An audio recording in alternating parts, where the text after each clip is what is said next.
The Joe Rogan Experience. Yeah. When you hear about stories about these fighter pilots finding these objects in the sky that exhibit extraordinary capabilities and don't have all the signatures of traditional propulsion systems, what is your thoughts? Generally, I tend to be agnostic to the topic. I have a lot of friends that are extremely interested in a lot of things that are out and about in the in the media and in the literature. But generally, I tend to be agnostic, and here's why. In everything that's currently out that people talk about and highlight, it's difficult for me to take the data and the evidence and then pull that into the work that we do in the lab with some of the different test devices we work with as we kind of explore the frontiers of where physics and propulsion might intersect. It's hard to take that and turn that into some kind of an action plan, if you will. So I'm certainly aware, like David Fravor, the experience that he had with, I think he calls them Tic Tacs, right? An amazing account. And there's multiple people that saw it, multiple platforms that saw it. And so to start with, right, I thought maybe there was a small chance that was just like we have stealth technology, right, where if you want to hide a plane, what if we had the ability to project something, right, through some mechanism where we could make people go where we wanted them to go, right? Because I know there's a technology that uses like two different lasers that triangulate a certain point in open air, and they put enough energy into a particular location that they ionize the air, and so it creates like a bright pixel. And so they use that to create three-dimensional displays that kind of look like they're just floating out in air. Now, they're not quite as big as what we saw described with the Nimitz encounter on the West Coast. So I thought for a little while maybe that might be something that we're seeing. They can project plasma as well, right? Is that the same thing? It's the same thing, right? So the two lasers intersect, they ionize the air, which creates a plasma. And right? they can do this over long distances as well, right? I don't know about long distances. I know they can do it over short distances. Okay. And so for a while there, I wondered if that might be something that could explain some of what that makes sense. What David Fravor and the group saw. The only problem would be the radar, because I don't know if you wouldn't pick up that on radar, would you? Because it's not a mass, right? So the plasma would certainly absorb a radar signal, right? Because it's gonna polarize any electromagnetic wave that tries to go through. So it would show up. It might. It might. Would it be possible to make something that big, that's 20 feet long, out of that? It's hard for me to imagine that. Right. But I think there's one piece of data that just came out in the last few weeks. I think David Fravor's wingman, Alex, I think her name is Alex Dietrich. I can't remember the name. I think you're right. Something like that. So she came out, and so in all the things associated with that particular encounter, right, one of the things I've been trying to figure out is how do they describe the specular surface of the Tic Tac, right? Because if it's these plasma pixels that I'm talking about that kind of creates a volumetric display, I would speculate it might be kind of a glowy looking thing. But I think Alex, in her account, described it as kind of a flat type of like matte, yeah. Yeah, so that kind of torpedoed my working theory. So, but again, while it's amazing and incredible, and it's something that people want to go think about and go try and collect more data, it doesn't help me do what I'm doing in the lab. And so I think I kind of keep, my eyes dart every once in a while over to that particular topic. Oh, what's that about? That's interesting. Right? Yeah, I mean, I'm honestly agnostic as well. I bounce back and forth from being really excited about it to feel like I'm being duped all the time. Jamie and I talk about it all the time. I'm back in. Right. Hal Puthoff, although he's got a lot of many and varied interests, he's a great physicist. He's published a lot of great papers in the literature just thinking about physics, right? He's got some stuff he's looked at called the polarizable vacuum. And so, in my drawer of preferred papers, I have a number of papers in there that are from Hal's work on the polarizable vacuum because I find that interesting and fascinating. And so there may be some things out there that are adjacent to the concept where you could try and pull some of that together, I guess. That's a fascinating thing for you to say, because Hal believes they have them, and he believes that we have 10 of them. Yeah. Oh, yes, I know that. Yeah. Yeah, which is just so nuts. Yeah. And then, he's a little agnostic on the Bob Lazar story. Mm-hmm. But the Bob Lazar story, which I'm sure you're aware of, is essentially what we're talking about. Like, you would bring in some out-of-the-box thinkers. And if you found some wildly intelligent young scientist who put a rocket engine in the back of a Honda, which is what he did, you would go, what is that crazy fucker up to? Like, let's have him look at it. What's it hurt? Right. The guys right. at Rocketdyne say he's a wizard. Right. Bring him Right. out there. Or the guys at wherever he wasn't at Rocketdyne. He was at Los Alamos. The guys at Los Alamos said he's a wizard. So let's bring him out here. Let's see what's going on. Yeah, his story is I'm not too familiar with it. Right, It's the nuttiest story of all time, Yeah. and he supposedly, well, they denied that he ever worked at Los Alamos, but then they found him on an employee log, and not only that, he knew the outline of the place. He knew the security people. George Knapp took him on a tour of it, and he knew everybody. He knew the people that worked there. He knew how to get around. Like, he clearly worked there.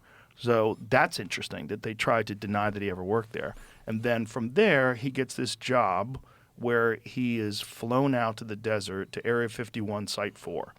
And this is allegedly, right? During this time, he can't even tell his wife what he's doing. So his wife thinks he's going having affairs. He's got to leave and fly away at 11 p.m. at night. Like, right, but you can't tell me where you're going? You want to work? Right. Yeah, you're working late again? The wife starts having an affair. And because of his This clearance... almost sounds like a movie, right? It does sound like a movie, which is one of the beautiful things about reality. Is that reality seems so fake that sometimes actual true stories are bizarrely fictional. Right. So his wife starts having an affair. Because of his clearance, he cannot be working on these things if he could be under extreme emotional duress. So they fire him. They tell him he can't. They don't give him any explanation. They don't tell him his wife's cheating on him. He starts taking people out to the desert, explaining to them, you have to see what we're working on. They fly this thing on certain nights, and they do these test flights around the base. It's nuts. So he takes these people into this area. They see it. They get arrested. When he gets arrested, he gets caught there. He explains what he was doing. He says, okay, I've got to go public or they're going to kill me. So he goes public with George Knapp. Initially, they hide his face, and then he says, you know what, fuck that. Let's just film me. Let me tell you everything. He goes over the diagram of this device, and he calls it the sport model, and it looks like that. That thing that we have right there. It's almost like a hubcap, right? But exactly. Gotcha. That's a copy of it. Okay. In the middle of that thing is some sort of a generator that he said works on this unknown element, this element 115. Oh, some of this is coming back to me. I think I've seen some stuff over the years. Yes. Yeah, some of it's coming back to me now. And essentially the way he describes it traveling, and again, this is in the 1980s, the way he describes it traveling is exactly the way you describe that sort of warp drive, changing space and time around it. And that you would point that thing where you wanted to go, and it would just... Yeah. That it all sounds very surreal, right? There's another story. Again, as I said, I have a number of friends that are keenly interested in this, and so I've been exposed to some of the different things. And that to me, the Tic Tac account is interesting because it's got a lot of rigorous data, if you will, that helps you go, well, I can't explain that. I can't explain that. I can't explain that.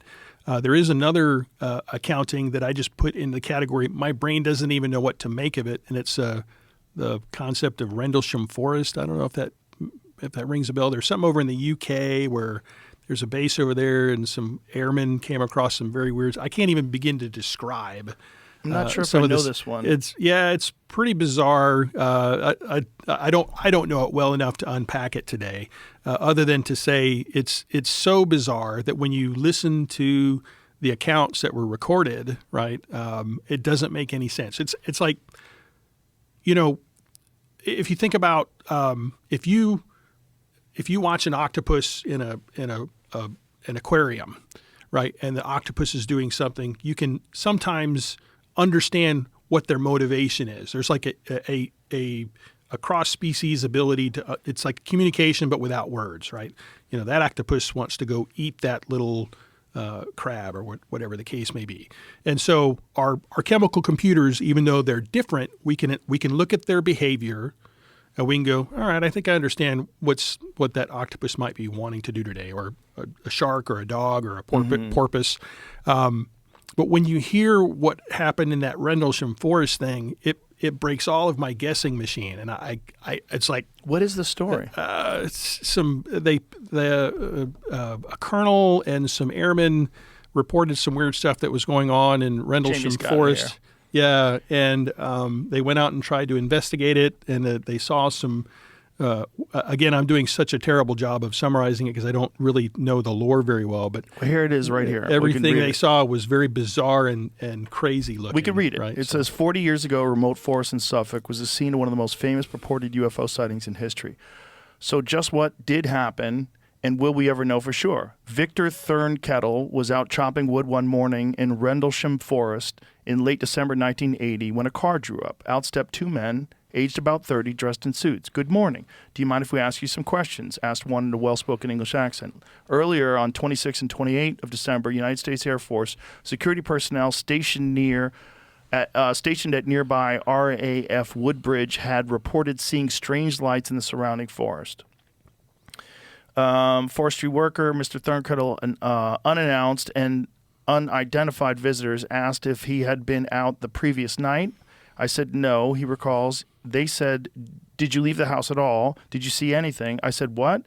They said, "Oh, there's a report of some red lights in the forest. We're just checking." And the two men, very politely but firmly, asked me probably about 20 questions. I thought they were journalists. They suddenly said, "Oh, well, fair enough. There's probably nothing in it," and left. So I bought the papers every day for the next few days to find out what was going on. And, of course, there was nothing.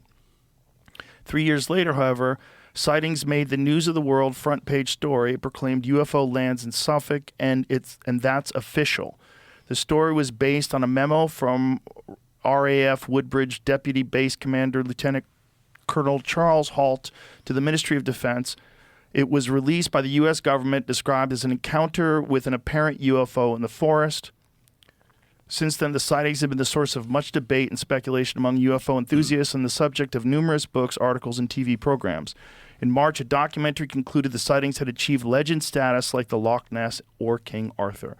The forest even has its own official UFO trail, complete with a life-size replica, go back up, of the flying saucer. And this is the replica with like the Hamza thing on it, that hand thing. Bizarre. Thurnkettle, UK authorities have said they didn't learn about the incident. Okay, well, what is the story, though?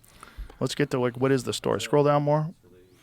What does it say? Yeah, and that gets into the stuff that it doesn't make sense in terms of what they describe the UFO doing. It's just very peculiar, right? So, yeah, they got there. My heart absolutely plummeted. There was nothing. It was absolutely normal glade in the forest with 3 rabbit scrapes. They're all carefully marked. It happened to be roughly a triangle. Okay, what else does it say? What is the sighting? Burn marks on trees, but what's the sighting? I can show you what the UFO looked like, but okay. I mean, sure. That's what they said it looked like? Yeah. Whoa.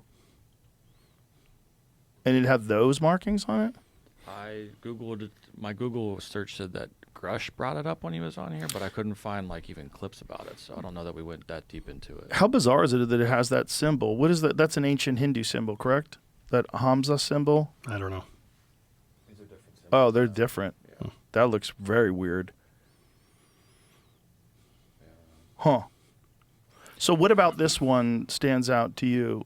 I put this one in the category of I don't understand if it's a real account, right? I mean, I think when you have a lieutenant colonel that's reporting something as factual, I tend not to just immediately dismiss it. Right. But and it's not just him; it's several people around him. What they described, right, doesn't make sense to me, right? Mm-hmm. You know, in terms of the David Fravor talking about the Tic Tac, I can kind of, that's not totally alien to me. I could, it's trying to maneuver with the aircraft and it's maneuvering to their cap or whatever the case may be. And I can kind of connect the dots with that. But the Rendlesham Forest thing, it doesn't make any sense to me. Well, what about it doesn't make any sense?